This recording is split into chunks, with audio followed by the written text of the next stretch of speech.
На денешен ден пред 20 години, вторник, 8 часот утрината, бомбаши самоубийци киднапираа два американски авиони, ги насочија кон светскиот трговски центар во Њујорк, убивајќи илјадници луѓе.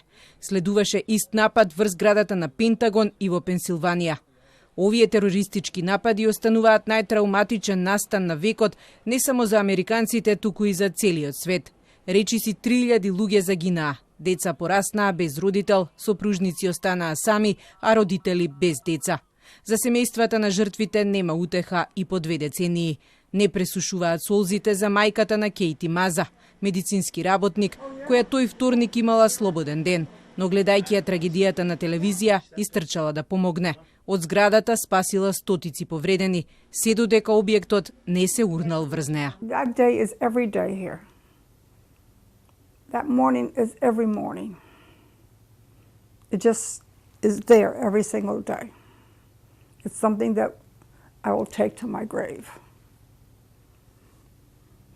To lose a child, you have a child. If you were to ever lose that child, then nobody can replace them. You can have another child, but can't replace that one. And nothing can replace Kathy.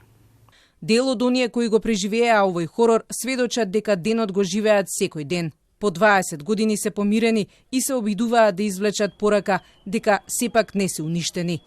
It's something that lives with you every single day, but what it does is also motivates me to live a better life. Like I said, the way I can honor those we lost, honor those that were injured, is to live a fruitful life. You know, to be an example to others that September 11th did not destroy us in the way the terrorists wanted us to be destroyed.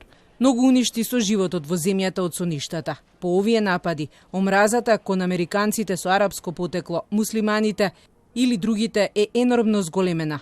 А податоците на FBI покажуваат дека иако денеска намалена, бројките никогаш не се вратени на ниво од пред нападите. I was an angry child. I was confused as to, why I was born and raised here. So why is it that folks feel like, why are they singling me out?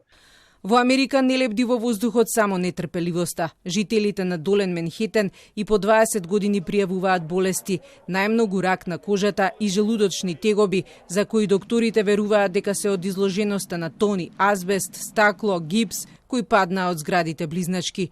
За оние кои го изголтаа правот и на семејствата на загинатите, Америка потроши речиси 17 милиарди долари. Наредба да се нападне Авганистан даде тогашниот председател Џорџ Буш. Убиени од тагата и длабоките лузни, американците отпрво ја поддржаа оваа војна. Иако Осама Бин Ладен беше ликвидиран, војниците потоа останаа во Кабул цели 20 години, се до 31 август годинава, откако актуелниот председател Бајден нареди дека е доста.